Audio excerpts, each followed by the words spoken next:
Sir, Prashant ji के विचारों को आपने सुना, क्या उसमें अच्छा लगा, क्या सच्चाई महसूस हो रही है? सर, आपके मीडिया चैनल के माध्यम से पूरे भारत के तमाम गणमान्य लोगों को मैं एक संदेश देना चाहूँगा।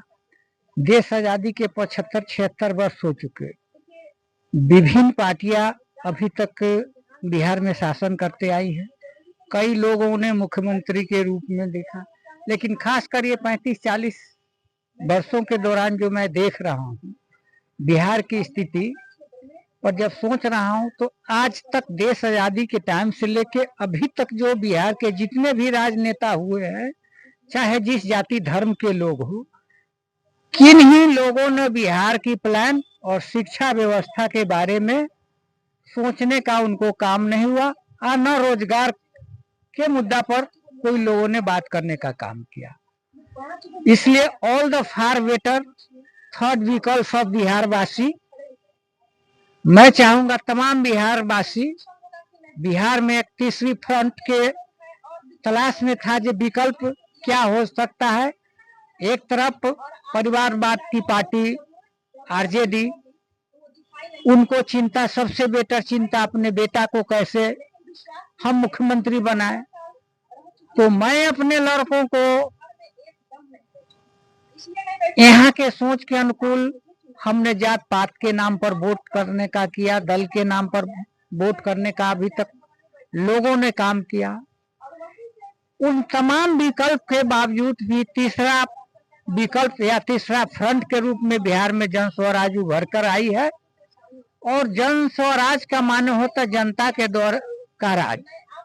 तो उस स्थिति में जन स्वराज पार्टी के मुखिया माननीय प्रशांत किशोर जी, नो डाउट मैं इस वर्ड में बोलूंगा कि ये Prashant Kishor as a intellectual person of Bihar ही नहीं देश स्तर पर इस व्यक्ति को सोच को सराहना की जाएगी।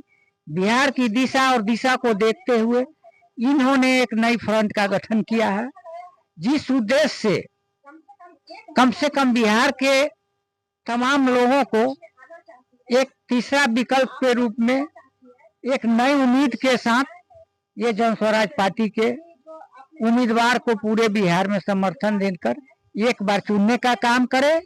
आज विपक्ष के रूप में बेशक सत्ता में जन स्वराज नहीं आई है, लेकिन जनता के हित के लिए प्रत्यक्ष या अप्रत्यक्ष रूप से निश्चित तौर से आवाज उठाने का प्रशांत किशोर जी ने या जन स्वराज के कार्यकर्ताओं ने किया है, जिसका प्रतिफल 400 रुपए वृद्धावस्था पेंशन जो ओल्ड एजेज लोग हैं उनको मिल रहा था।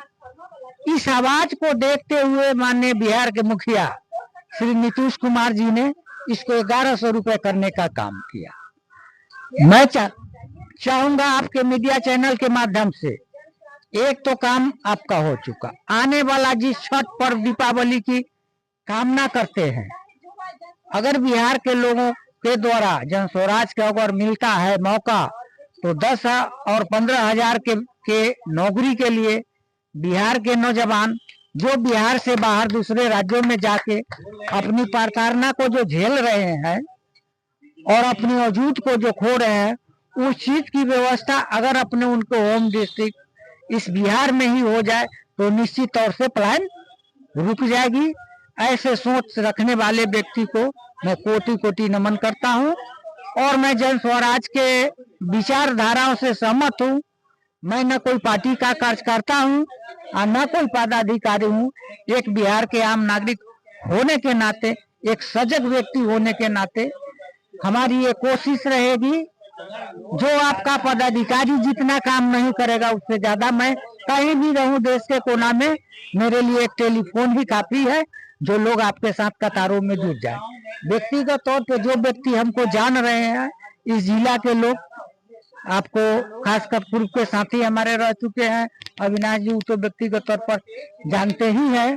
और अभी लोग जो है जाति के नाम पर वोट करते हैं, धर्म के नाम पर वोट करते हैं, उन लोगों से आप क्या अपील करना चाहेंगे? जी, मैं जाति और धर्म और दल के नाम पर वोट करने वाले लोगों से मैं यही अपील करूंगा जी, अभी तक 35 वर्षों से आप आरजेडी बीजेपी गठबंधन के सरकारों को आपने देखते आए हैं।